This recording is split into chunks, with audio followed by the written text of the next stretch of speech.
Hello दोस्तों, नमस्कार। स्वागत है आप सबका आपके अपने यूट्यूब चैनल कंप्लीट GKGS में। हम लोग परीक्षावाड़ी नामक पुस्तक के माध्यम से पारिस्थितिकी और पर्यावरण को कवर कर रहे हैं, जिसमें कि हम लोगों का ये तीसरा क्लास है, जिसमें कि अभी हम लोग पहले लेसन को कवर कर रहे हैं। पहले लेसन को कवर करने के क्रम में हम लोग काफ़ी चीज़ें हम लोगों ने देख लिया था, जिसमें कि इधर की चीज़ें हम लोगों ने पर्यावरणीय अध्ययन का विषय क्षेत्र जो है इसको हम लोगों ने कवर कर लिया था। इधर की सारी चीज़ें हम लोगों ने कवर कर लिया था।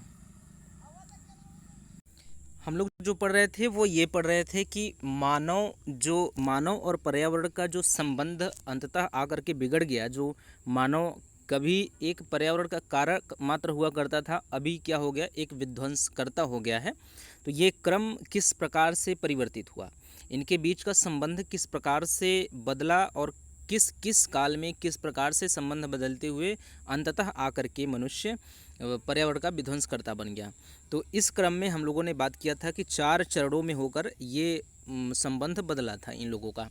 4 चरणों में 3 चरण को या 3 कालों को हम लोगों ने कवर कर लिया था। आज जो हम लोग करेंगे, हम लोगों का जो रह गया था, यहाँ से रह गया था विज्ञान, प्रौद्योगिकी तथा औद्योगिकरण काल। यहाँ से हमारा शेष रह गया था, यहीं से हम लोग अपना स्टार्ट करेंगे। तो चलिए देखते हैं हम लोग कि आगे क्या है। इसमें बताया जा रहा है कि विज्ञान, प्रौद्योगिकी तथा औद्योगिकरण काल के अंतर्गत क्या बताया जाएगा कि विज्ञान एवं अत्यधिक विकसित, परिमार्जित एवं दक्ष प्रौद्योगिकी के प्रादुर्भाव के साथ 19वीं सदी के उत्तरार्ध में औद्योगिक क्रांति का सवेरा होता है। तो 1960 के आसपास के समय की बात बताई जा रही है। उस समय ब्रिटेन में क्या होती है, वो औद्योगिक क्रांति प्रारंभ होता है। तो यही औद्योगिक क्रांति के पश्चात पर्यावरण का दोहन धीरे धीरे हद से ज़्यादा प्रारंभ हो गया। इसी औद्योगिकरण के साथ मनुष्य तथा पर्यावरण के मध्य शत्रुतापूर्ण संबंध की शुरुआत भी होती है। आर्थिक निश्चयवाद की अतिवादी संकल्पना पश्चिमी दुनिया के सभी लोगों के भौतिकवादी दृष्टिकोण तथा आधुनिक प्रौद्योगिकीय मानव की अति विकसित किंतु जानलेवा प्रौद्योगिकी एवं वैज्ञानिक तकनीकी के फलस्वरूप प्राकृतिक संसाधनों का औद्योगिक विकास एवं नगरीकरण के लिए अविवेकपूर्ण एवं लोलुपतापूर्ण विदोहन एवं उपयोग प्रारंभ हो गया। तो इतनी सारी लाइन के माध्यम से ये हमें बता रहा है कि किस प्रकार से जो परिवर्तन हुआ आधुनिक काल का मानव, यानी कि विज्ञान एवं प्रौद्योगिकी या औद्योगिकरण काल का मानव, जब ब्रिटेन में औद्योगिक क्रांति होती है उसके बाद फिर ज्ञान और विज्ञान में भी तेज़ी से विकास होता है, जिसके कारण मनुष्य और पर्यावरण के बीच क्या होता है, संबंध एकदम शत्रुतापूर्ण हो जाता है। ये सारी चीज़ें होने के साथ साथ मनुष्य की आवश्यकताएँ बढ़ जाती हैं। उसके द्वारा पर्यावरण की जो क्या बोलते हैं कि जो संसाधन है वो क्या हुआ, अंधाधुंध प्रयोग होने लगा। औद्योगिक क्रांति की विकास हो गई है, विज्ञान का भी विकास हो गया है। विज्ञान के माध्यम से क्या हो रहा है कि पर्यावरण का दोहन एकदम भरपूर किया जा रहा है। इसके साथ औद्योगिकरण का विकास हो गया है। उद्योग को आगे बढ़ाने के लिए भी पर्यावरण का तेज़ी से दोहन हो रहा है। उद्योगों को आगे बढ़ाने के लिए यहाँ तक कि फैक्ट्रियाँ और कंपनियाँ जब लगाई जा रही हैं तो उसमें से जो मलबे निकल रहे हैं, जो धुआं निकल रहा है, वो भी पर्यावरण को हानि पहुँचा रहा है। तो इस प्रकार से एक तो पर्यावरण का हम लोग दोहन कर रहे हैं औद्योगिकरण के पश्चात, और दूसरी तरफ जो हम लोग मलबा निकाल रहे हैं, जो गंदगी निकाल रहे हैं, किसी भी चीज़ का उत्पादन करने के फलस्वरूप जो गंदगी निकाल रहे हैं, उससे भी पर्यावरण को हानि पहुंच रही है। तो इस प्रकार से जो मनुष्य और पर्यावरण के बीच का जो संबंध है वो इस प्रकार से बिगड़ गया। अंततः कब आकर के, विज्ञान और प्रौद्योगिकी तथा औद्योगिकरण काल के समय में। यहाँ पे क्या हुआ कि संसाधनों का औद्योगिक विकास एवं नगरीकरण को फलस्वरूप प्राकृतिक संसाधनों का औद्योगिक विकास एवं नगरीकरण के लिए अविवेकपूर्ण दोहन होना स्टार्ट हो गया। अविवेकपूर्ण यानी कि कोई एकदम प्लान्ड वे में नहीं, ऐसा नहीं हो रहा था, ऐसा दोहन नहीं हो रहा है कि नहीं ऐसा दोहन किया जाए कि ये जो पर्यावरण है अभी बचा रहे या पर्यावरण के पक्ष में कुछ चीज़ें रहें, ऐसा दोहन नहीं हो रहा है। तो इस प्रकार से दोहन अविवेकपूर्ण होने लगा। ठीक है, किस लिए, नगरीकरण और औद्योगिक विकास के लिए, औद्योगिक विकास के लिए और नगरीकरण के लिए पर्यावरण का विदोहन एकदम अविवेकपूर्ण बिना बुद्धि का प्रयोग होने लगा, पर्यावरण का दोहन स्टार्ट हो गया। यही चीज़ इस इतने लाइन के अंतर्गत ये बता रहा है। अब आगे बढ़ते हैं। आगे क्या है कि इस कारण अनेकों भयावह तथा जानलेवा, यहाँ पे थोड़ा सा हमें इरेज करना पड़ेगा।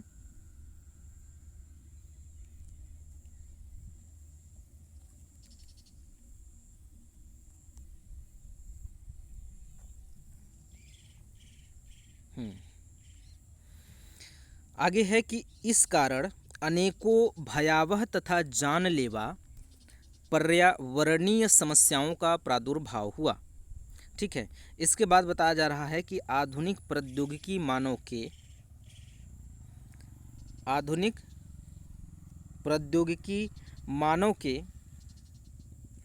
प्राकृतिक पर्यावरण पर प्रभाव विभिन्न प्रकार के हैं तथा अत्यंत जटिल हैं, क्योंकि प्राकृतिक पर्यावरण के किसी एक अंग या एक तत्व या घटक में मनुष्य द्वारा परिवर्तन के कारण जीवमंडलीय पारिस्थितिकी तंत्र के जैविक एवं अजैविक संघटकों में श्रृंखलाबद्ध परिवर्तन होते हैं, जिस कारण अनेक पर्यावरणीय एवं पारिस्थितिकीय समस्याएं पैदा हो जाती हैं।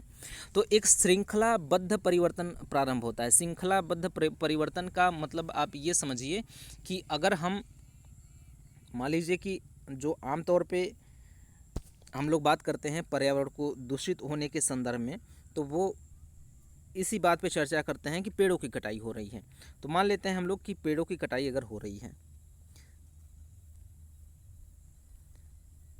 पेड़ों की कटाई, तो श्रृंखलाबद्ध जो परिवर्तन है उसका क्या तात्पर्य है? श्रृंखलाबद्ध परिवर्तन का तात्पर्य है कि पेड़ों की कटाई अगर अंधाधुंध हो रही है तो उससे क्या होगा? ऑक्सीजन की कमी होगी।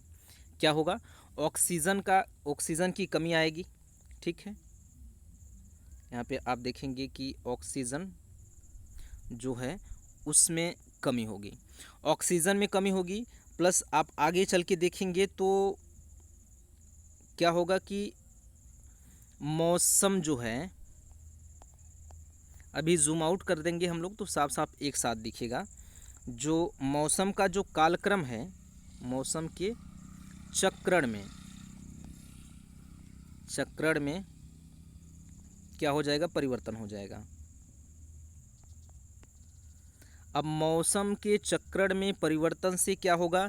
जो कृषि उत्पादकता है उसमें भी कमी आएगी। आप देखिए, बस एक लाइन को हम लोग पकड़ के चल रहे हैं आप इसी को, तो इससे क्या होगा कि कृषि उत्पादकता में कमी आएगी। कृषि उत्पादकता में कमी आएगी। साथ ही अब कृषि उत्पादकता में कमी होने से क्या होगा कि जैव विविधता में कमी आ सकती है, क्योंकि कृषि में भी विभिन्न प्रकार के अगर हम लोग फल फूल या फिर अनाज उगा रहे हैं, मान लीजिए कि जैसे कि हम लोग गेहूँ चावल 2 चीज़ें उगा रहे हैं, उसके बाद बारिश होना बंद हो गया तो हम लोग चावल उगाना बंद कर देंगे, चावल उगना बंद हो जाएगा, तो सिर्फ एक प्रकार का फसल यानी कि गेहूँ उग रहा है, तो फिर जैव विविधता में कमी आ गई, तो जैव विविधता में भी कमी आ सकती है। इससे क्या होगा? अब यहीं पे हम लोग रोकेंगे। हम बस समझना चाहते हैं कि ये चक्रीय परिवर्तन क्या है, एक क्रमबद्ध परिवर्तन क्या है। तो इसमें जैव विविधता जो है, जैव विविधता में भी कमी आएगी। अब इसको हम लोग जूम आउट करके आराम से समझ लेते हैं। देखिए ये यहाँ पे देखिए, तो हम लोग क्या समझ रहे थे? हम लोग समझ रहे थे कि ये श्रृंखलाबद्ध परिवर्तन क्या है।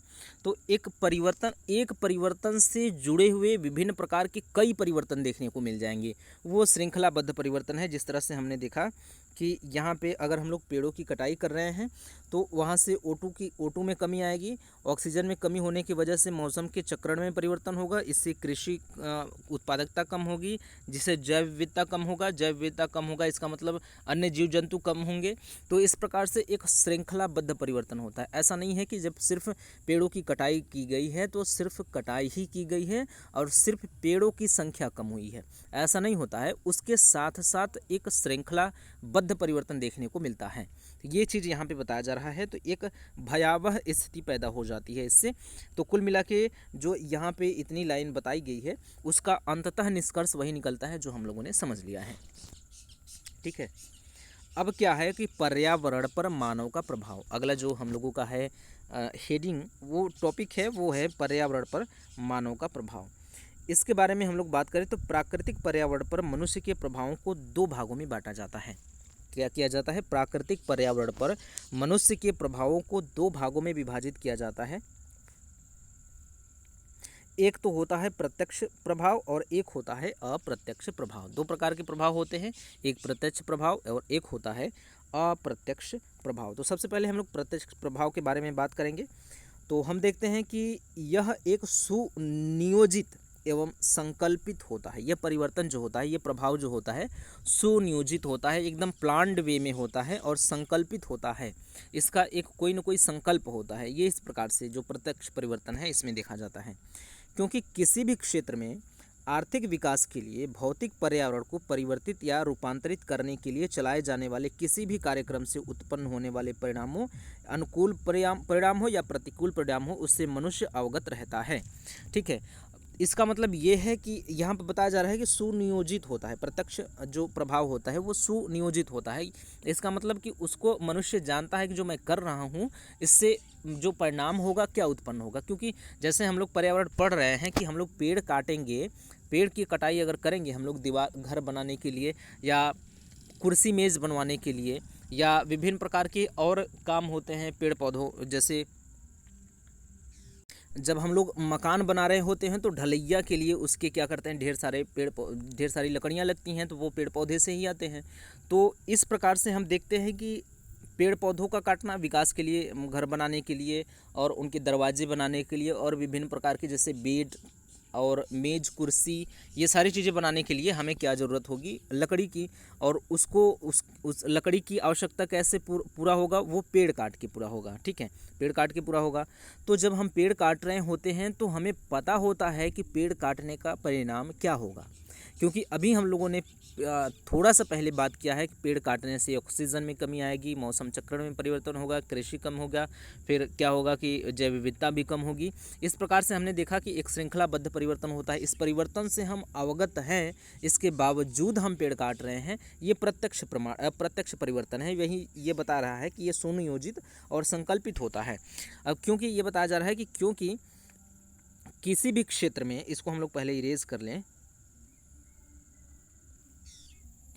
क्योंकि किसी भी क्षेत्र में आर्थिक विकास के लिए भौतिक पर्यावरण को परिवर्तित या रूपांतरित करने के लिए, भौतिक पर्यावरण को परिवर्तित या फिर उसको बदलने के लिए, रूपांतरित करने के लिए, उसके रूप में परिवर्तन लाने के लिए किसी भी कार्यक्रम से उत्पन्न होने वाले परिणामों से मनुष्य अवगत होता है। उसको जानता है कि इससे क्या परिणाम होगा, अनुकूल परिणाम होगा कि प्रतिकूल परिणाम होगा। तो इसी को कहा जाता है प्रत्यक्ष परिणाम। आर्थिक विकास हेतु भौतिक पर्यावरण में इस तरह के परिवर्तन प्रमुख देखे जाते हैं। तो इसमें हम लोग देखेंगे कि भूमि उपयोग में परिवर्तन किस प्रकार से होता है। इसमें हम लोग बात करें तो कृषि में विस्तार तथा फसलों के उत्पादन के लिए वनों को काटकर साफ करना तथा घास क्षेत्रों को जलाया जाना, व्यापारिक उद्देश्य से पेड़ों को वृहद स्तर पर काटा जाना, नवीन कृषि तकनीकों की विकास करना, अधिक उपज देने वाले बीजों, समुन्नत सिंचाई सुविधाओं के परिवेश में सस्य प्रारूपों में परिवर्तन आदि के कारण पर्यावरण में प्रभाव पड़ता है। ठीक है, पर्यावरण के प्रभावों के बारे में बताया जा रहा है कि पर्यावरण के प्रभाव, जो प्रत्यक्ष प्रभाव हैं, वो किस किस कृत्यों के द्वारा, किस किस एक्शन के द्वारा, किन किन कामों के द्वारा पर्यावरण में प्रत्यक्ष प्रभाव पड़ता है। तो वो बताया जा रहा है कि भूमि उपयोग में परिवर्तन, भूमि के उपयोग में परिवर्तन, यानी कि जैसे हम लोग भूमि का उपयोग पहले कर रहे थे वैसे अभी नहीं कर रहे हैं, परिवर्तन हो गया है। तो उसी परिवर्तन के जरिए, उसी परिवर्तन के आधार पे क्या होता है, उसी परिवर्तन के वजह से क्या होता है कि पर्यावरण में प्रत्यक्ष प्रकार का परिवर्तन उत्पन्न होता है, जो अभी हम लोग देख रहे हैं प्रत्यक्ष परिवर्तन। तो भूमि उपयोग में परिवर्तन के अंतर्गत भी हम देख रहे हैं कि कृषि में विस्तार करने के लिए हम भूमि उपयोग में मतलब कृषि में विस्तार, पहले तो कृषि जितना था उतना था, अभी हम लोग कृषि में विस्तार करने के लिए विभिन्न प्रकार के पेड़ पौधे भी कटाई कर रहे हैं। कृषि भूमि, जैसे कृषि योग्य भूमि में विस्तार करने के लिए जंगल ढेर सारे हैं, उसकी कटाई करके हम लोग कृषि योग्य भूमि का निर्माण कर रहे हैं, तो उससे भी पर्यावरण में प्रभाव पड़ रहा है। उसके बाद हम लोग घास क्षेत्रों को जला भी दे रहे हैं, घास क्षेत्रों को भी जला दे रहे हैं। व्यापारिक उद्देश्य से पेड़ों को वृहद तरीके से काटा जा रहा है, जैसे हम लोगों ने बनाया अभी तख्ता, मेज, कुर्सी, ये सारी चीज़ें बनाने के लिए व्यापारिक दृष्टिकोण से पेड़ों को भारी मात्रा में काटा जाना। इस प्रकार से क्या हो रहा है कि भूमि उपयोग में परिवर्तन की वजह से प्रत्यक्ष प्रभाव पड़ रहा है हमारे पर्यावरण पे। ठीक है, तो ये चीज़ें हमारी यहाँ पे हो जाती हैं। उसके बाद अगर हम लोग बात करें, आगे देखते हैं कि आगे क्या है। अगला जो प्रभाव है, जो प्रत्यक्ष प्रभाव के अंतर्गत हम लोग देख पा रहे हैं, वो है कि निर्माण तथा उत्खनन कार्य। निर्माण तथा उत्खनन कार्य की वजह से भी प्रत्यक्ष प्रभाव उत्पन्न होता है, क्योंकि निर्माण और उत्खनन कार्य से हमें पता होता है, जब हम उत्खनन कर रहे होते हैं तो हमें पता होता है कि इसके वजह से क्या परिणाम उत्पन्न होंगे। चूँकि हमें पता होता है कि क्या परिणाम उत्पन्न होंगे, तो इसकी वजह से ये प्रत्यक्ष परिवर्तन के अंतर्गत आ जाएगा। तो निर्माण तथा उत्खनन कार्य हम इसके अंतर्गत देख सकते हैं, जैसे नदी पर बांध बनाना, जल भंडारों तथा सिंचाई के लिए नहरों का निर्माण, नदी की जलधाराओं में विपथ गमन, यानी कि नदी की जलधाराओं में विपथ गमन मतलब उनका रास्ता बदल देना, अर्थात धाराओं को विभिन्न दिशाओं में किसी खास उद्देश्य के लिए मोड़ना या फिर घुमा देना, तथा नदी की जलधाराओं में हस्तक्षेप, हेरफेर, क्षेत्र विशेष को बाढ़ से बचाने के लिए तटबंधों तथा डाइक का निर्माण करना, सड़कों तथा पुलों का निर्माण करना, नगरीकरण में वृद्धि तथा विस्तार करना, खनिजों का खनन करना, खनिज तेल का वेधन, इसके बाद भूमिगत जल का निष्कासन, ये सभी प्रकार की क्रियाओं के परिणाम स्वरूप पर्यावरण पर प्रत्यक्ष प्रभाव पड़ता है। ये सारी चीज़ें आप देख पा रहे हैं। इसके बाद अगर हम लोग बात करें, आगे क्या है कि मौसम रूपांतरण कार्यक्रम। मौसम रूपांतरण कार्यक्रम के अंतर्गत हम लोग देख पा रहे हैं कि वर्षण को प्रेरित करने के लिए मेघ बीजन, वर्षण को प्रेरित करने के लिए मेघ बीजन, यानी कि एक प्रकार से मान लीजिए कि बादल का बीज बोना, मतलब कि बारिश कैसे होता है, बादल से होता है, तो बादल का बीज बोना, एक तरह से हम कह सकते हैं कि बादल बोना, बादल बोएंगे उससे बारिश पैदा होगा, सीधी सी बात है। तो मेघ बीजन वही चीज़ बताया जा रहा है कि वर्षण को प्रेरित करने के लिए, यानी कि अधिक वर्षा कराने के लिए मेघ बीजन, उपल वृष्टि को रोकना तथा नियंत्रित करना आदि। इसके बाद वाला हम लोग देखें तो नाभिकीय कार्यक्रम है। नाभिकीय कार्यक्रम की अगर हम लोग बात करें तो IAEA के 31 दिसंबर सन 2019 के आंकड़ों के अनुसार विश्व में कुल 450 परमाणु रिएक्टर कार्य कर रहे हैं, जिसमें से कि 1979 में घटित 3 मिसाइल आइलैंड, 1986 की चेरनोबिल एवं 1911 की फुकुशिमा जैसी रिएक्टरों की दुर्घटना की पुनरावृत्ति की आशंका बनी रहती है। तो ये 2-3 घटनाओं के बारे में बता रहा है। आप देखिए, पहले हम लोग इसको इरेज कर लें तो स्पष्ट दिखाई देगा। ये 2-3 घटनाओं की चर्चा कर रहा है। ये कौन कौन सी घटना है? एक तो ये घटना है कि 1979 में ये घटना कहाँ घटी थी। इस घटना का नाम है 3 मिसाइल आइलैंड। इस घटना का नाम है 3 मिसाइल आइलैंड। ये घटा हुआ था USA में, अमेरिका में। 1986 की बात करें तो 1986 में चेरनोबिल घटना हुई थी यूक्रेन में। चेरनोबिल घटना हुई थी यूक्रेन में। 2011 की बात करें तो फुकुशिमा जापान में हुआ था। ऐसी रिएक्टर दुर्घटनाओं की पुनरावृत्ति की आशंका बनी रहती है कि ऐसा दोबारा हो सकता है। तो इन घटनाओं की वजह से भी, ये नाभिकीय कार्यक्रम है, तो इन घटनाओं से भी, जैसे यहाँ पे बताया गया 3 घटनाओं की चर्चा की गई, तो इन घटनाओं से भी पर्यावरण में प्रत्यक्ष परिवर्तन उत्पन्न होता है। ठीक, अब देखते हैं हम लोग आगे क्या है कि उल्लेखनीय है कि प्राकृतिक पर्यावरण में इस तरह के मानव जनित परिवर्तनों के प्रभाव अल्पकाल में ही परिलक्षित हो जाते हैं। अल्पकाल में ही परिलक्षित हो जाते हैं। परंतु ये परिवर्तन भौतिक पर्यावरण को दीर्घकाल तक प्रभावित करते हैं। तो हम लोग प्रत्यक्ष प्रभाव की बात कर रहे हैं। ये तो तुरंत भी दिखाई दे सकते हैं। ये प्रभाव जो है पर्यावरण में पड़ने वाले, ये तो प्रभाव तुरंत भी दिखाई दे सकते हैं, लेकिन इनका प्रभाव ऐसा नहीं है कि तुरंत समाप्त हो जाता है। इनका प्रभाव दीर्घकाल तक रहता है। ये दीर्घकाल तक प्रभावित करते रहते हैं।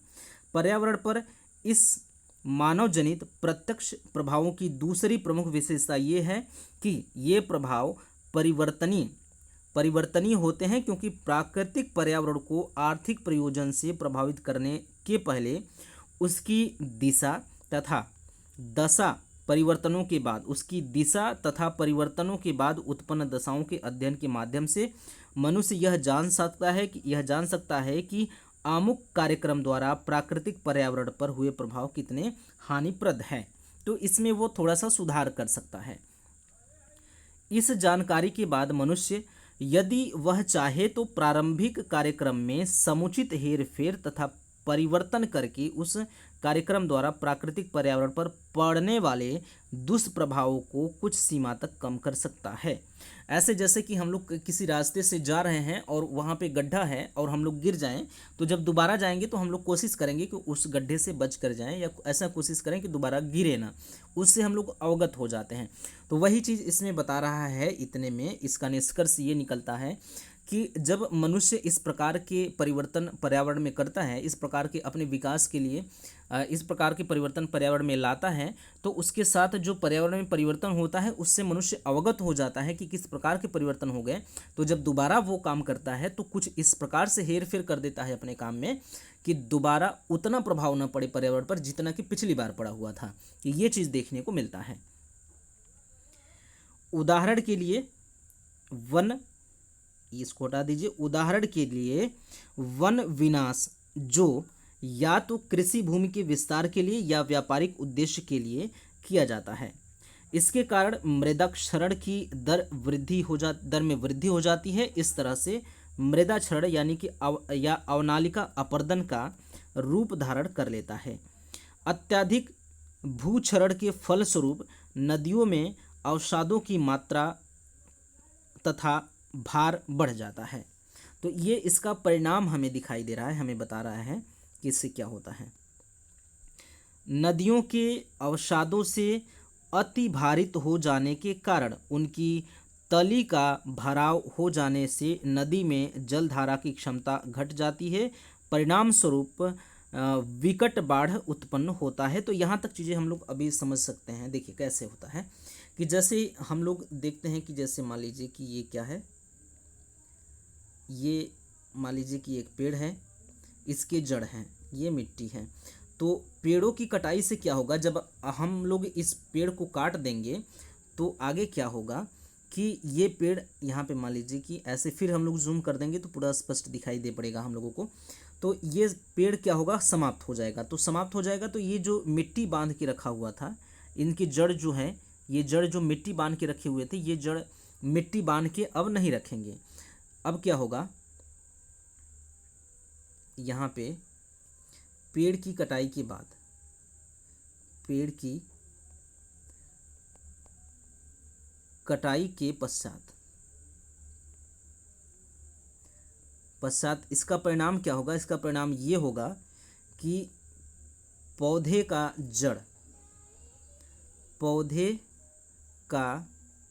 जड़ जो मिट्टी को बांध के रखा था, जो मिट्टी को बांध कर रखा हुआ था,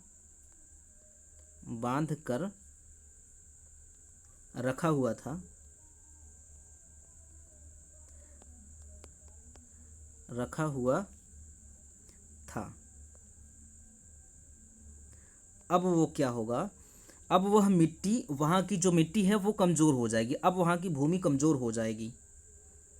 अब वहाँ की भूमि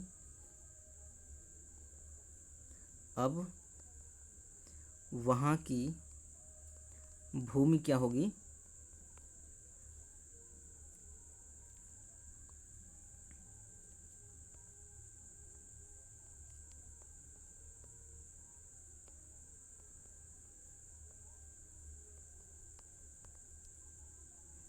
कमज़ोर हो जाएगी, वहाँ की भूमि क्या हो जाएगी, अब वहाँ की भूमि कमज़ोर हो जाएगी। इससे क्या होगा, इसका परिणाम ये होगा,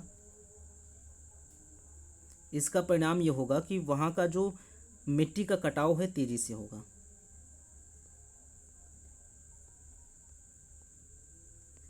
मिट्टी का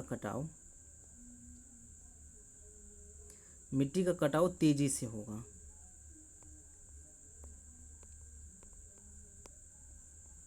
ये क्या, इसको हम लोग अपक्षय अपर्दन कहते हैं, अवनालिका अपर्दन कहते हैं। तो ठीक है, मिट्टी का कटाव तेजी से होगा, तो इससे क्या होगा कि ये मिट्टियाँ क्या होंगी, इसका परिणाम क्या होगा कि ये मिट्टी वहाँ पे हम लोगों से गलत, ये मिट्टी बहकर नदी के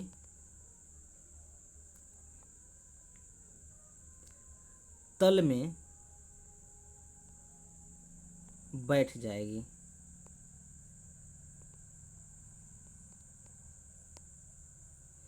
अब नदी के तल में मिट्टी के बैठने से क्या होगा कि जो मिट्टी में नदी में जितना पानी रह सकता पहले, उतना पानी अब नहीं रह पाएगा। तो जो नदी है, नदी की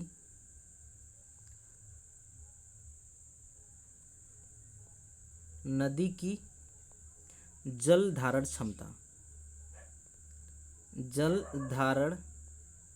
क्षमता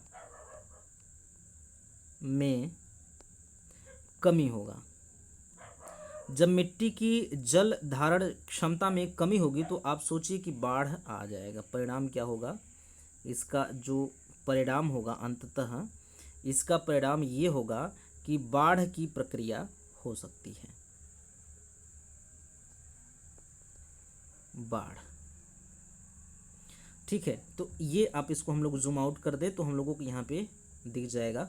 देखिए यहाँ पे अब स्पष्ट दिखाई दे रहा है कि पेड़ की कटाई से क्या होगा कि यहाँ की पेड़ की कटाई के पश्चात पौधों का जो जड़ है, जड़ से जो मिट्टी लगा हुआ है, मिट्टी, पौधों का जो जड़ होते हैं वो मिट्टियों के बांध के रखते हैं। तो पेड़ की कटाई के बाद वो मिट्टी कमज़ोर हो जाएंगी और मिट्टी का कटाव तेज़ी से होना स्टार्ट हो जाएगा और ये मिट्टी बहकर नदी में जाएंगी और फिर नदियों का जो जल धारक क्षमता है वो कम हो जाएगा और नदियों में जो पानी है वो पानी बाहर अगल बगल के क्षेत्रों में जाएगा। इससे बाढ़ जैसी स्थिति उत्पन्न हो जाएगी। तो ये चीज़ यहाँ पे बताने का प्रयास कर रहा है जो हम लोगों ने अभी अभी यहाँ पे समझा है। ठीक, यहाँ से देखिए, यहाँ से हम लोग बात कर रहे थे कि उदाहरण के लिए अवनालिका, यहाँ से हम लोग समझ रहे समुचित फेर परिवर्तन करके उस कार्यक्रम द्वारा यहाँ पे हम लोग कर सकते हैं। पर पड़ने वाले दुष्प्रभावों को कुछ सीमा तक कम कर सकता है या उन्हें दूर कर सकता है।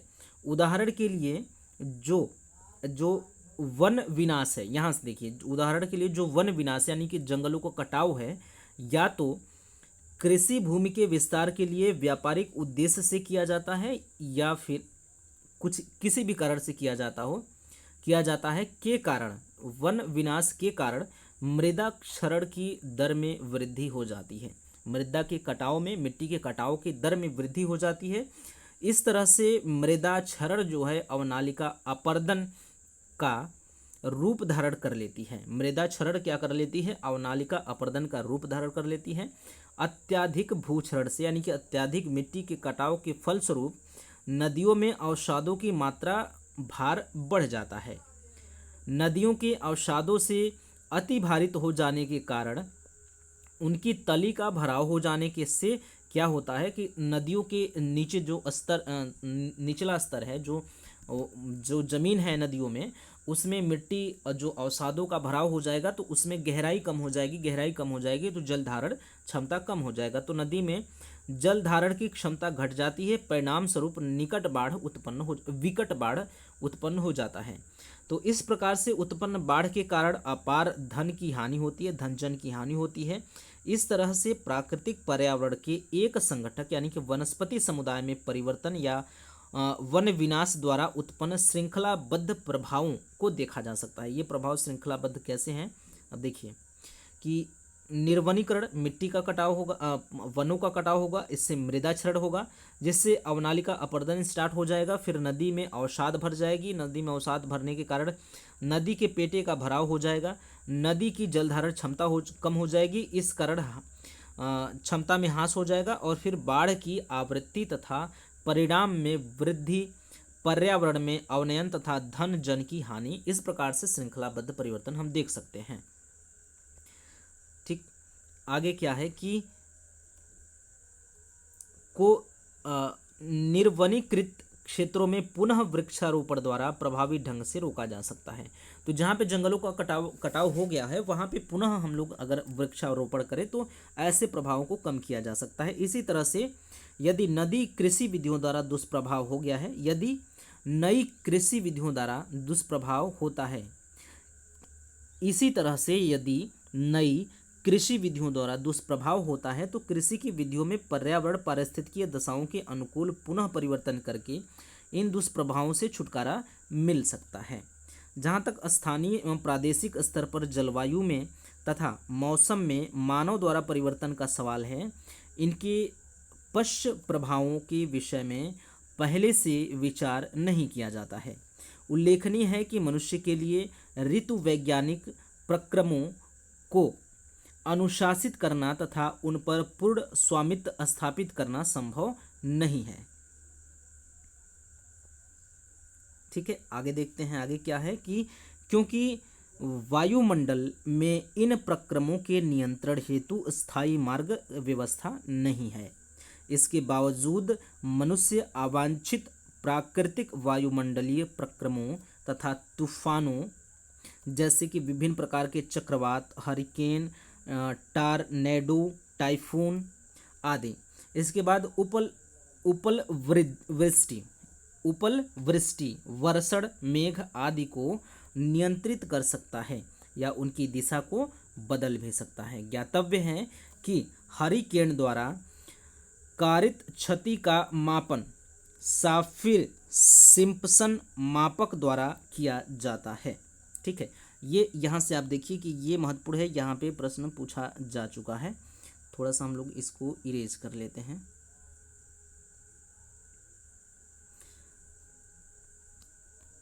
यहाँ से देखिए, यहाँ से हम लोग फिर से पढ़ लेते हैं कि उल्लेखनीय है कि मनुष्य के लिए ऋतु वैज्ञानिक प्रक्रमों को अनुशासित करना तथा उन पर पूर्ण स्वामित्व स्थापित करना क्या है, संभव नहीं होता है। ऐसा क्यों? क्योंकि वायुमंडल में इन प्रक्रमों के नियंत्रण हेतु अस्थायी मार्ग तथा व्यवस्था, कोई ऐसी व्यवस्था नहीं है, इसके वजह से उसको नियंत्रित नहीं किया जा सकता है। इसके बावजूद मनुष्य अवांछित प्राकृतिक वायुमंडलीय प्रक्रमों तथा तूफानों जैसे कि विभिन्न प्रकार के चक्रवात, कौन कौन से चक्रवातों का नाम दिया जा रहा है कि हरिकेन, टारनेडो, टाइफून, ये चक्रवात आदि। इसके अलावा उपल वृष्टि का भी बताया जा रहा है, वर्षण, मेघ आदि को नियंत्रित कर सकता है।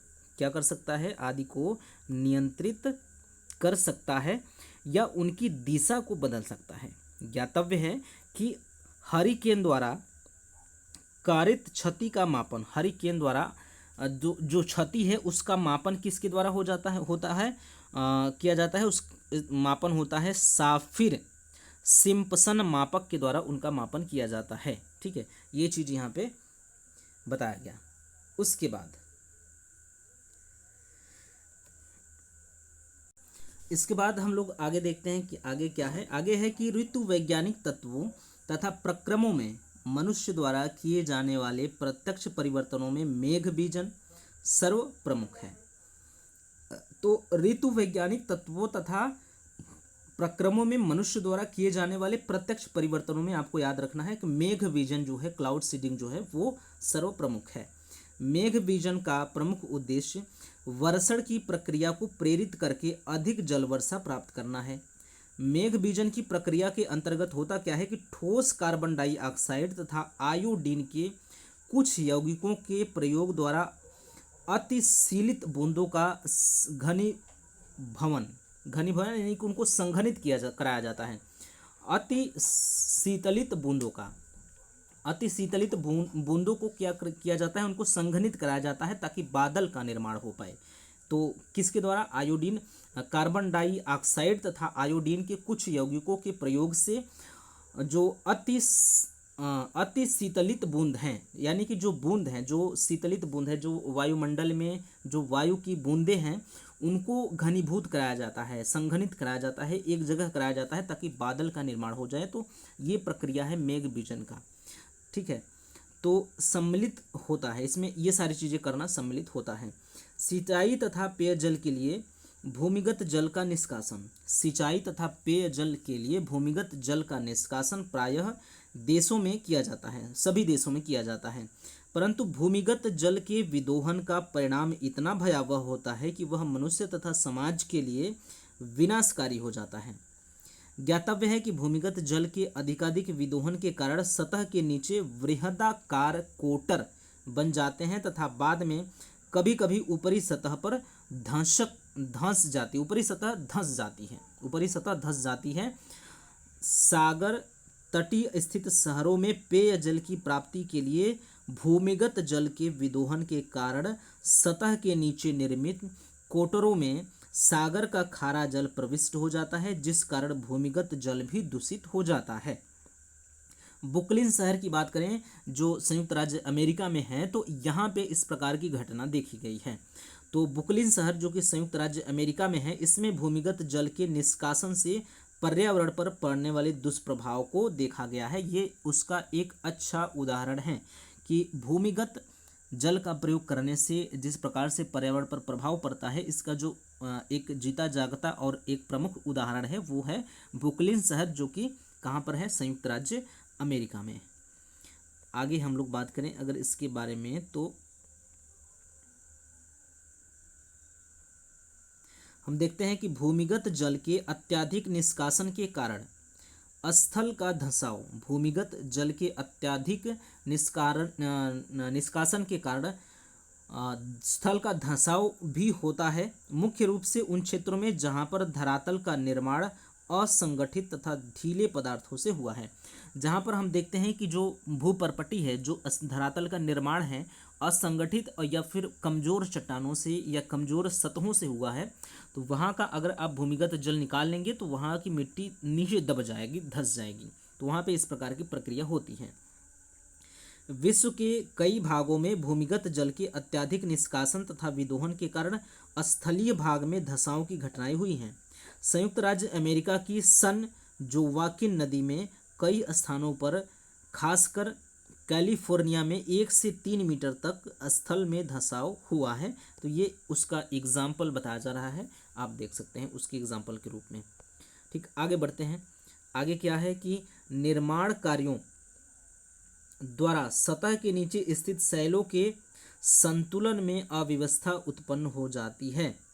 निर्माण कार्यों यानी कि बांधों तथा जल भंडारों के निर्माण की बात कर लें तो इसके द्वारा सतह के नीचे जो चट्टानें हैं उनका संतुलन में अव्यवस्था हो जाती है। उनके जो संतुलन बना हुआ है वो संतुलन बिगड़ जाता है, असंतुलित हो जाते हैं वो। इस कारण भूकंपीय घटनाओं का आविर्भाव भी होता है, यानी कि भूकंपीय घटनाएं भी उत्पन्न होती हैं। ज्ञातव्य है कि प्रमुख नदियों द्वारा निर्मित बांधों के पीछे बनाए गए वृहत जलमंडलों में एकत्रित अपार जलराशि के भार के कारण उत्पन्न द्रव स्थैतिक दबाव नीचे स्थित शैलों को अव्यवस्थित कर देता है एवं धरातल के नीचे पूर्वास्थिति भ्रंशों को और अधिक सक्रिय कर देता है। जो उस धरातल के अंदर जो पहले से स्थित भ्रंश हैं उनको एक्टिव कर देता है, क्योंकि हम लोगों ने बांध बना दिया है, बांध बना के वहाँ पे जल को इकट्ठा कर दिया है। जब वहाँ पे जल इकट्ठा हो जाने के कारण क्या होता है कि नीचे दबाव अधिक हो जाता है। तो दबाव अधिक होने की वजह से उस स्थल के नीचे जहाँ पे बांध बना हुआ है वहाँ पे दबाव अधिक होने के कारण क्या होता है कि वहाँ के जो चट्टान है वो जो संतुलित अवस्था में है उनका संतुलन बिगड़ जाता है। उनका संतुलन बिगड़ जाने के कारण भूकंप जैसी जो घटनाएं हैं वो सामने देखने को मिलती हैं। ये चीज़ बताया जा रहा है। इन कारणों के फलस्वरूप सामान्य से लेकर अधिक परिणाम वाली भूकंपीय घटनाएं प्रारंभ होती हैं। इसको हम लोग देखिए, मान लीजिए कि जैसे कि ये मान लीजिए कि एक स्थल है यहाँ पे विभिन्न प्रकार की चट्टानें हैं, ठीक है, विभिन्न प्रकार की चट्टानें हैं। अब हम लोग क्या करें कि यहाँ पे एक क्या कर दें, बांध का निर्माण कर दें। यहाँ पे क्या कर दें, एक बांध का निर्माण कर दें। यहाँ पे हम लोग जल का भराव कर दें। ठीक, यहाँ पे हम लोग जल का भराव कर दें। तो इससे क्या होगा, यहाँ पे जो प्रेशर है, जो दबाव है, क्या होगा, दाब है जो, वो क्या होगा, यहाँ पे जो दाब है वो क्या होगा, अधिक हो जाएगा। यहाँ पर दाब अधिक होने के कारण इन चट्टानों पर क्या होगा, दाब अधिक होगा। अब सोचिए कि जब दाब अधिक होगा तो ये जो संतुलित अवस्था में बैठे हुए थे वो थोड़ा सा, मतलब ऐसा मान लीजिए कि इनको छेड़खानी कर दिया गया हो, जैसे इनके साथ मानो छेड़खानी कर दिया गया हो, जैसे कि ये शांत बैठे हुए थे और इन पर जाकर के किसी ने, जैसे कोई चीज़ शांत, तो कोई जैसे कि मधुमक्खी है, शांत बैठे हुए हैं, जाके आप चिक्का फेंक दीजिए उस पर, तो वो क्या हो जाएंगे, वो अपना संतुलन की अवस्था को खो देंगे। तो ये जैसे मान लीजिए कि ये संतुलित अवस्था में थे, इन पर बांधों का, पानी का, जल का दबाव पड़ा, ये असंतुलित अवस्था में हो गए। असंतुलित अवस्था में होने की वजह से किसी प्रकार से हो सकता है, जैसे इन दो चट्टानों के बीच में घर्षण उत्पन्न हो, जैसे कि इस चट्टान पे दबाव पड़ा और ये चट्टान नीचे आ गया, तो इस बीच में एक घर्षण उत्पन्न होगा। उस घर्षण से हो सकता है कि कोई ऊर्जा उत्पन्न हो, और वो ऊर्जा अगर तरंगों की भांति पृथ्वी के आंतरिक भागों में संचरित करने लगे तो भूकंप की प्रक्रिया उत्पन्न हो जाएगी। तो और इसके अलावा भी असंतुलित हो जाएंगे, इससे भी थोड़ा सा जमीन क्या होगा, हिलेगा। तो जमीन का हिलना ही, धरातल का हिलना ही भूकंप होता है। तो इस प्रकार से भूकंप की प्रक्रियाएं देखने को मिलती हैं। ये चीज़ यहाँ पे हमें बता रहा है कि जल राशि के भर जाने के कारण उत्पन्न द्रवस्थैतिक दबाव नीचे स्थित शैलों को अव्यवस्थित कर देता है और धरातल के नीचे पूर्व स्थित भ्रंशों और को सक्रिय भी कर देता है। अब देखिए यहाँ पे ये कह रहा है कि अगर मान लीजिए कि यहाँ पे जो पहले से ही भ्रंश रहा हो, कोई यहाँ पे कोई भ्रंश रहा हो, पहले से ही हल्का फुल्का भ्रंश रहा हो, मान लीजिए कि इसको हम लोग पहले इरेज करते हैं, ऐसे समझ में आएगा। देखिए मान लीजिए कि इतना मोटा एक ज़मीन है, ठीक है, इतना मोटा ज़मीन है, यहाँ से हल्का सा एक पतला ज़मीन है, फिर यहाँ से मोटा है, ठीक है। अब आप करिए कि इस यहाँ पे अगर आप बांध बना देंगे, इस पे जब दबाव पड़ेगा तो ये क्या भ्रंश होगा, ये टूट जाएगा। भ्रंश क्या होगा, टूट जाएगा। और जब ये टूटेगा तो ये अलग अलग हो जाएगा, ये इधर हो जाएगा और ये वाला हिस्सा जो है इधर चला जाएगा। तो इससे क्या होगा, भूकंप की प्रक्रिया क्या होगा कि जो स्थल है वो चलायमान हो जाएगा। जो ये है, जो स्थल है, अभी जो स्थल स्थिर था वो क्या होगा, गतिशील हो जाएगा। तो स्थल का गतिशील होना भी भूकंप के अंतर्गत आ जाएगा, क्योंकि पृथ्वी में जो है वो गतियाँ आ जाएंगी, तो इससे भूकंप हो जाएगा, भूकंप की स्थिति आ जाएगी। तो ये चीज़ आपको वहाँ पे देखने को मिल रहा है, बताया जा रहा है। ठीक है, आगे देखते हैं आगे क्या बताया जा रहा है। आगे ये है कि मनुष्य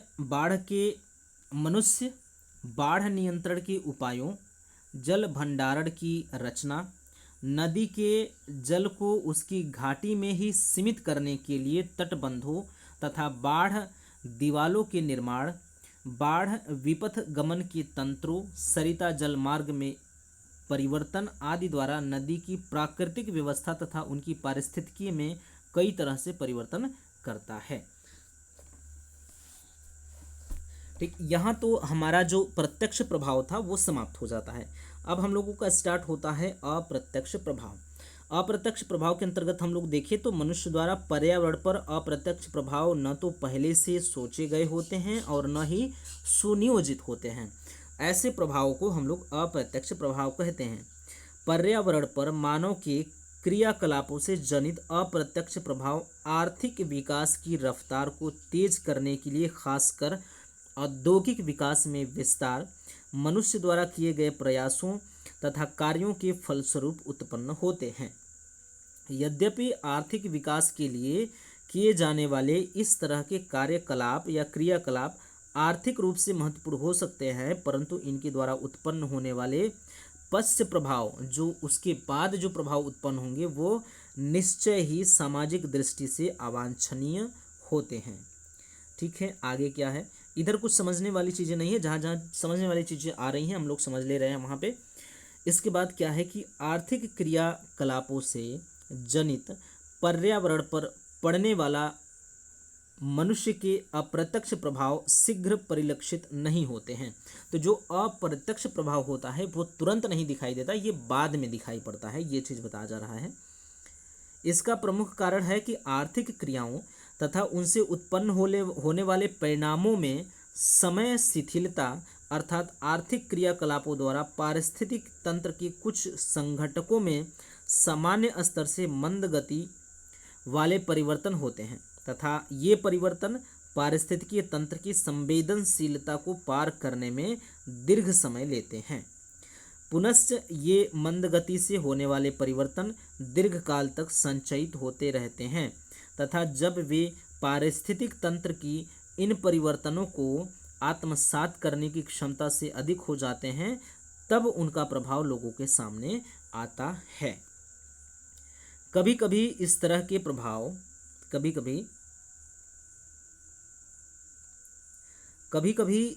प्रभाव उत्क्रमणीय नहीं होते हैं, अतः उनकी पहचान तथा उनका मूल्यांकन करना दुष्कर हो जाता है, बड़ा मुश्किल हो जाता है। इस तरह से अप्रत्यक्ष संचयी प्रभाव पारिस्थितिकी तंत्र के लिए तंत्र के एक या अधिक संघटकों या संपूर्ण प्राकृतिक तंत्र को परिवर्तित कर देते हैं। कभी कभार किसी एक संघटक को भी परिवर्तित कर सकते हैं, कभी कभार पूरे के पूरे पारिस्थितिकी या प्राकृतिक तंत्र को ही परिवर्तित कर सकते हैं, जो मानव वर्ग के लिए घातक एवं जानलेवा हो जाता है। मनुष्य के द्वारा प्राकृतिक पर्यावरण पर पड़ने वाले प्रभावों में से अधिकांश पर्यावरण अवनयन तथा प्रदूषण से संबंधित होते हैं। इस तरह के अप्रत्यक्ष प्रभावों के कुछ उदाहरण निम्न प्रकार से हैं।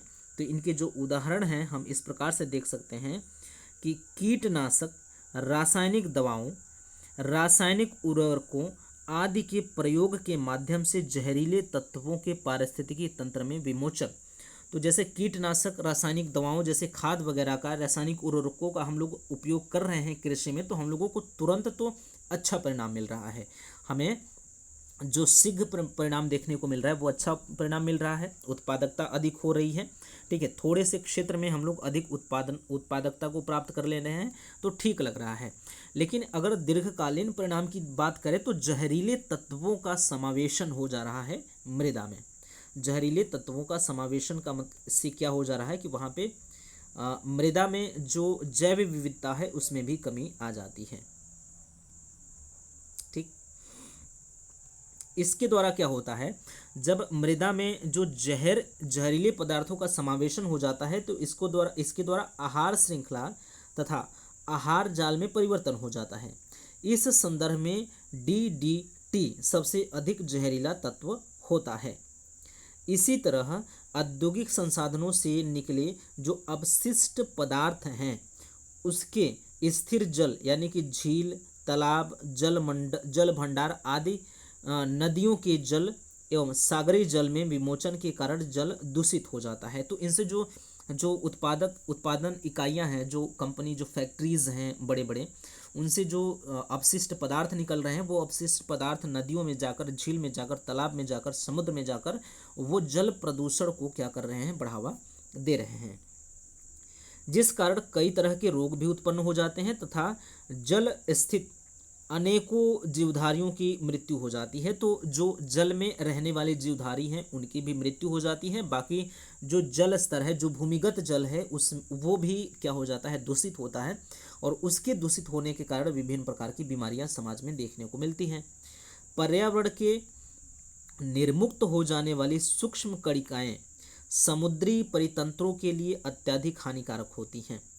पर्यावरण में निर्मुक्त हो जाने वाली सूक्ष्म कणिकाएं, एक बार और ध्यान से पढ़िए कि पर्यावरण में निर्मुक्त हो जाने वाली सूक्ष्म कणिकाएं जो होती हैं समुद्री परितंत्रों के लिए अत्यधिक हानिकारक होती हैं। इस तरह के जल को दूषित करने वाले कारखानों से निकलने वाले अपशिष्ट पदार्थों में प्रमुख हैं। कारखानों से निकलने वाले कचरों की जल में धुलाई तथा उनका जल में ढेर लगाना, एस्बेस्टस की झाई का जल में विमोचन तथा संचयन, जहरीले मिथाइन के रूप में पारे का विमोचन, तेल वाहक जलायनों से खनिज तेल का सागरी जल में रिसाव, शीशे का विमोचन, घुले हुए कार्बनिक तत्वों का विभिन्न मात्रा में मिश्रण, ये सभी जो प्रकार हैं, ये सभी जो कारण हैं, ये क्या है, समुच्चय, ये इन कारणों का समुच्चय है जो कि जो जल स्तर है या जो समुद्री जल है या जो जल है, जल के प्रदूषण में अपनी भूमिका निभाते हैं। जल प्रदूषण में ये लोग अपनी भूमिका निभाते हैं, जिसके कारण विभिन्न प्रकार के रोग, विभिन्न प्रकार की बीमारियां समाज में देखने को मिलती हैं। ये चीज़ यहाँ बता रहा है। इसके बाद हम लोग देखें MC सक्सेना के अनुसार, अगर हम लोग बात करें तो MC सक्सेना के अनुसार प्रतिवर्ष मनुष्य द्वारा 2000 रसायनों का पर्यावरण में विमोचन किया जाता है। तो इस डाटा को याद रखिए, बड़ा भयंकर डाटा देखने को मिल रहा है कि MC सक्सेना के अनुसार प्रतिवर्ष मनुष्य द्वारा 2000 रसायनों का पर्यावरण में विमोचन किया जाता है। इनके मतानुसार ये जहरीले तत्व महिलाओं के गर्भनली से होते हुए उनके गर्भाशय में पनपते हुए भ्रूण तक पहुंच जाते हैं। कितना खतरनाक है, आप देख लीजिए। जिस कारण महिलाओं में गर्भपात तथा समय से पहले प्रसव हो जाता है। नगरीकरण में वृद्धि और औद्योगिक विस्तार के कारण प्रदूषण करने वाले तत्वों का अत्यधिक मात्रा में पारिस्थितिकी तंत्र में विमोचन हो जाता है। इसकी मात्रा दिनों दिन तीव्र गति से बढ़ रही है। इस तरह के प्रदूषणकर्ता तत्वों में प्रमुख कौन कौन से हैं? क्लोरीन है, सल्फेट है, बाइकार्बोनेट है, नाइट्रेट है, सोडियम, मैग्नीशियम, फास्फेट आदि के आयन शामिल हैं।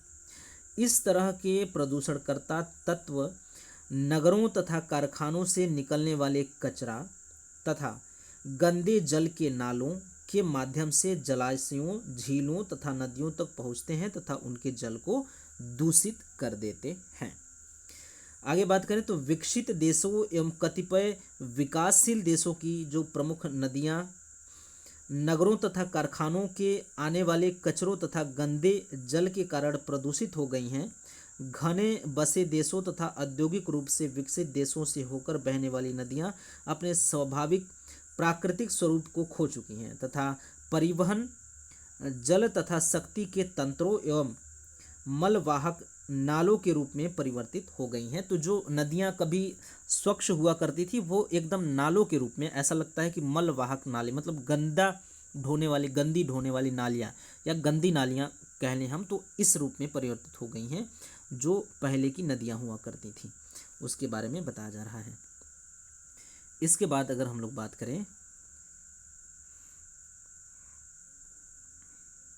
इसके बाद ये है कि नगरीकरण, औद्योगिक विस्तार तथा भूमि उपयोग में परिवर्तनों के कारण मौसम तथा जलवायु में भी परिवर्तन होते हैं। मौसम तथा जलवायु में भी परिवर्तन होते हैं। यद्यपि ये परिवर्तन दीर्घकाल के बाद परिलक्षित होते हैं। मनुष्य की आर्थिक क्रियाएं पृथ्वी तथा वायुमंडल के ऊष्मा संतुलन को प्रभावित करने में समर्थ हैं। इस तरह ऊष्मा संतुलन में परिवर्तन यदि बड़े पैमाने पर होता है तो इसके कारण प्रादेशिक तथा विश्व स्तर पर मौसम तथा जलवायु में रूपांतरण हो सकता है।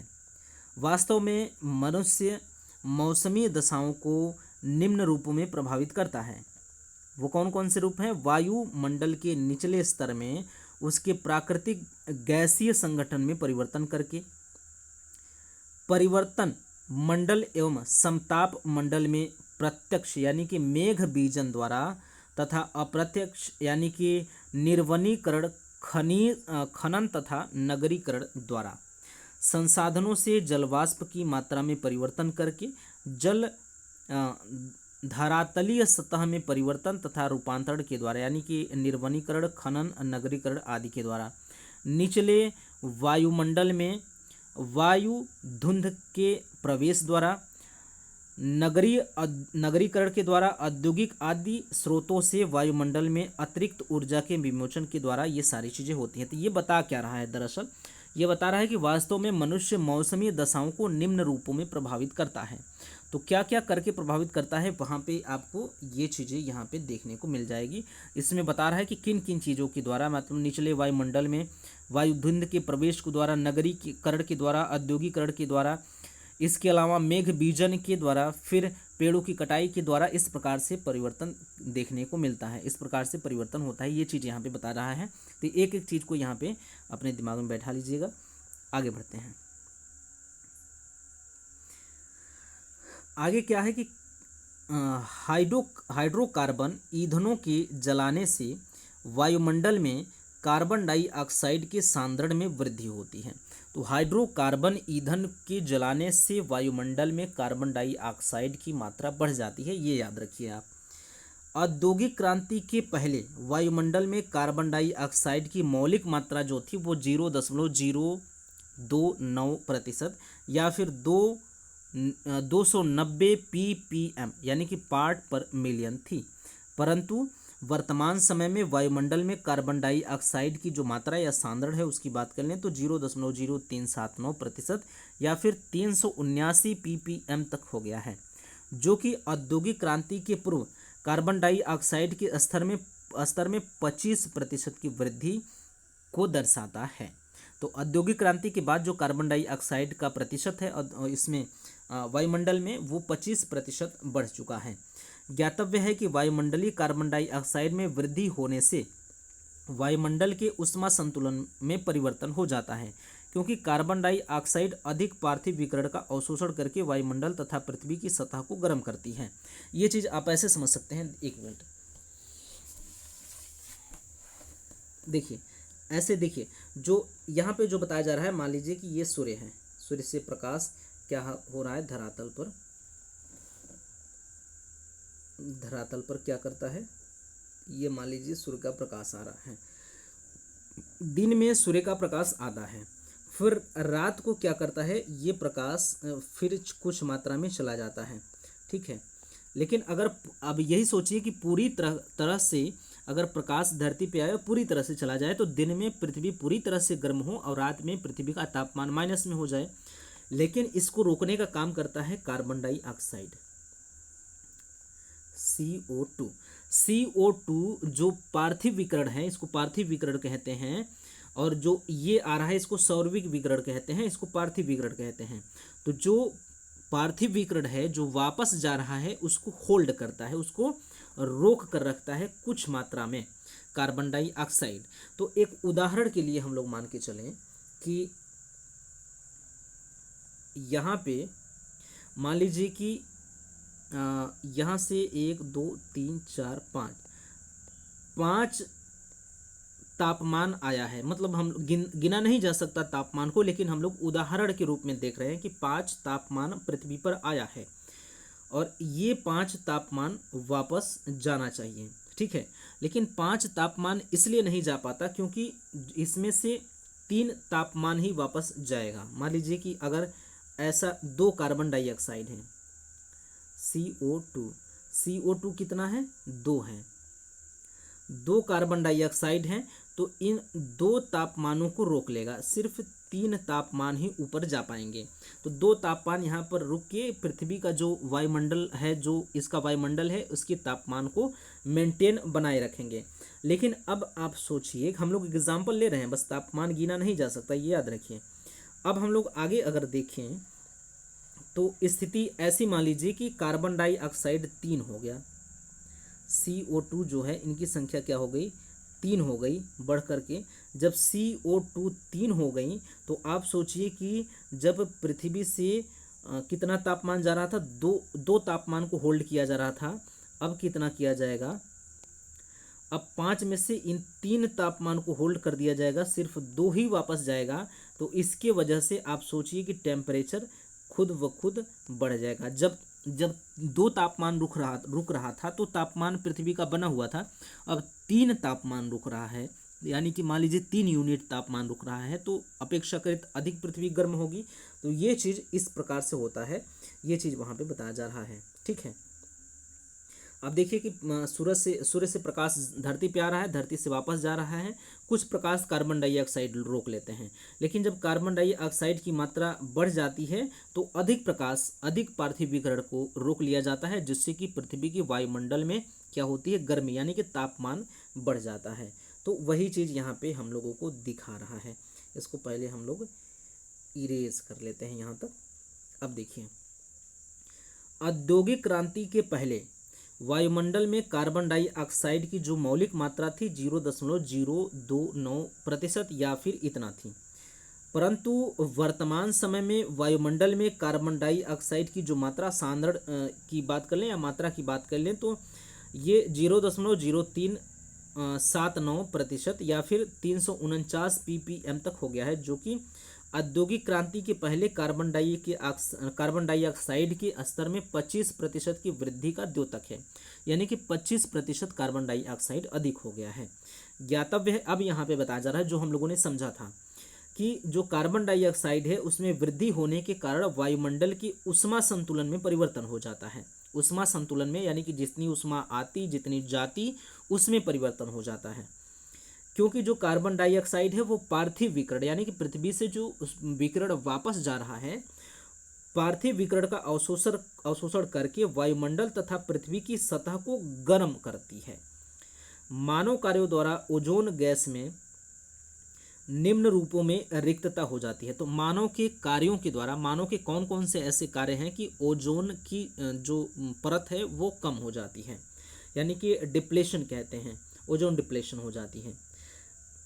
स्प्रेकेन डिस्पेंसर में प्रयुक्त प्रणोदकों द्वारा, रेफ्रिजरेटरों एवं एयर कंडीशनरों द्वारा, एयर कंडीशन रेफ्रिजरेटर एसी और जो फ्रिज होते हैं उसके द्वारा बताया जा रहा है, में प्रयुक्त तरल पदार्थों में सुपरसोनिक जेट विमानों से विस्तृत जो नाइट्रोजन ऑक्साइड्स के कारण ओजोन यानी कि O3 का ऑक्सीजन में विघटन हो जाता है और इस प्रकार से ओजोन का रिक्तीकरण हो जाता है, जिसको हम लोग ओजोन छिद्र के नाम से जानते हैं। जब हम लोग पर्यावरण में अभी ओजोन छिद्र के बारे में पढ़ेंगे तो ये ओजोन छिद्र इसको कहा जाता है। ओजोन छिद्र का दरअसल मतलब ये नहीं होता कि ओजोन में छेद हो गया है, दरअसल ये होता है कि मान लीजिए कि ओजोन ऐसे है, ये इतना मोटा ओजोन का परत है, O3 का परत है। तो O3 का परत इतना मोटा है तो ढेर सारे O3 हैं, O3 ढेर सारे हैं ऐसे। तो अब क्या होता है कि मानव की इस प्रक्रिया के द्वारा क्या होता है कि O3 जो होता है O2 यानी कि ऑक्सीजन में बदल जाता है।